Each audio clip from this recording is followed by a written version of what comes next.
We're with Mike Walters. Sonny, congratulations on reaching your 200th game. How does it feel to be reaching that milestone? Yeah, it's unreal. I mean, to reach it after 14 years, to be at the footy club for 14 years is a massive achievement. And it's not so much, for me, but it's for the people that have, been on the roller coaster with me throughout my career. And, and that's family. That's my mum, my dad, my brother, my wife and my kids.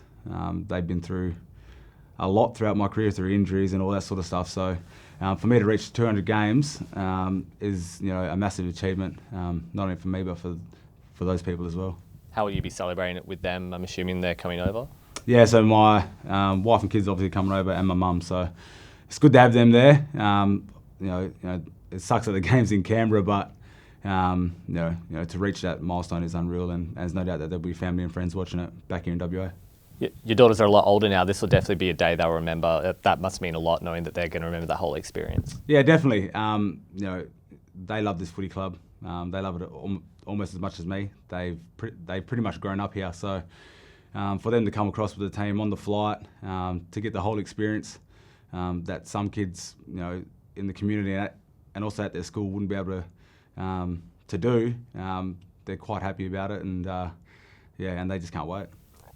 They've probably been through some tough 4 or 5 years following Freo. They must be really excited about how the club's going right now too.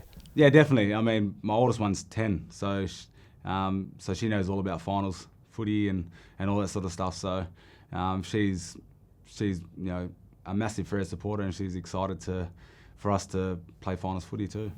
And it's not just a milestone game for you. This is a massive game for the club this weekend. Yeah, definitely. We want to finish off strong the home and away season, and then set us up for the break and then leading into the finals. So we want to make sure we go across there, play our brand of footy. We know that GWS have got some quality players in their team, and and we have to be ready for whatever they want to throw at us. And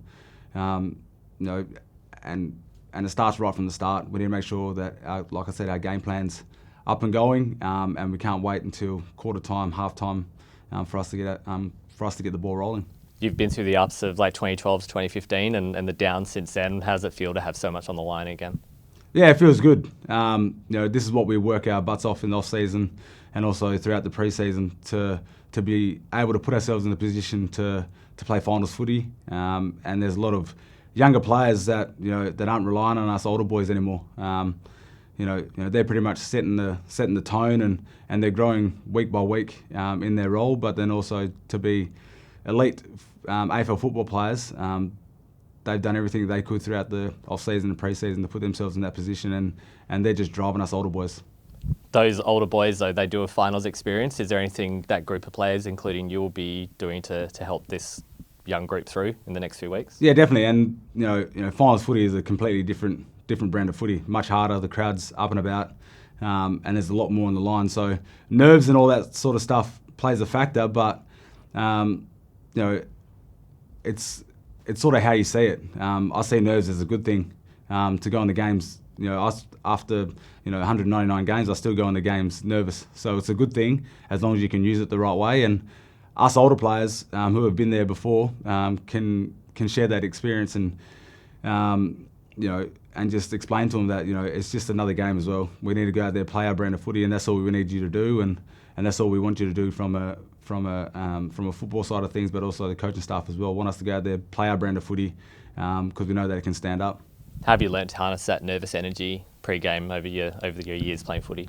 Yeah, mine's just more enjoy it as much as you can. Those nerves, like I said, if you use it the right way, can be real beneficial for you going into games. And in ways to harness it, there's plenty of different ways, but I like to just hold on to it, really, really enjoy that feeling, because 14 years, I know that at the back end of my career, I'm at the back end of my career, and when I'm done playing footy, it's something that I'm truly going to miss. You've gotten your last 5 games, had a great game in the Derby. Do you feel you're hitting form at the right time?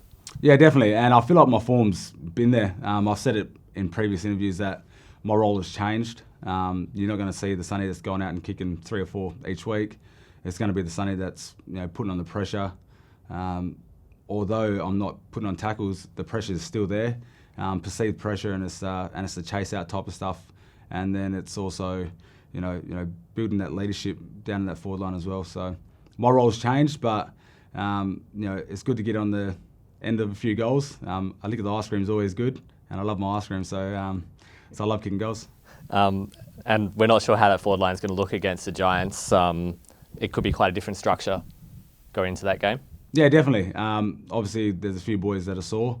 We're not sure as you said, what the forward line's going to look like. But like I said, it's all about everyone playing their role. Everyone's gone out there not doing anything spectacular or different. Just go out there, play a role, and hopefully get the win and set ourselves up for finals footy. You mentioned how you love being yourself out there. There was that funny moment where you got caught on camera. The fans thought that was hilarious.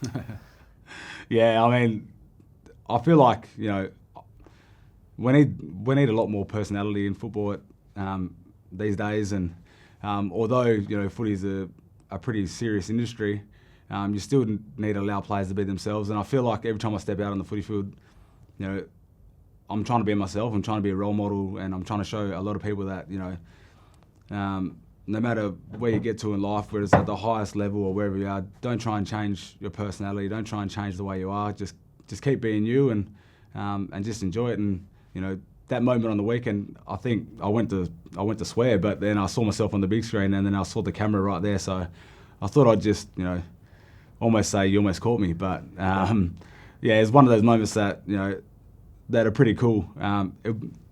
It's only a small moment, but it was a pretty cool moment, I thought. Yeah. And you've been showing your Midland pride as well. Have you been reflecting on your roots as you get to this milestone game? Yeah, definitely. I mean, I'm a proud Midland boy. There's been a lot of good little footy players that come out of Midland, and like I said, I just want to be myself. I want to continue to be a role model and continue to drive a lot of young kids to pursue whatever they want to do in life, whether it's sports or education or whatever, but to sort of just show them that if I can do it, you can do it. And that's an old cliche, but like, it's true. I just want to be myself and be able to drive a lot of other young kids.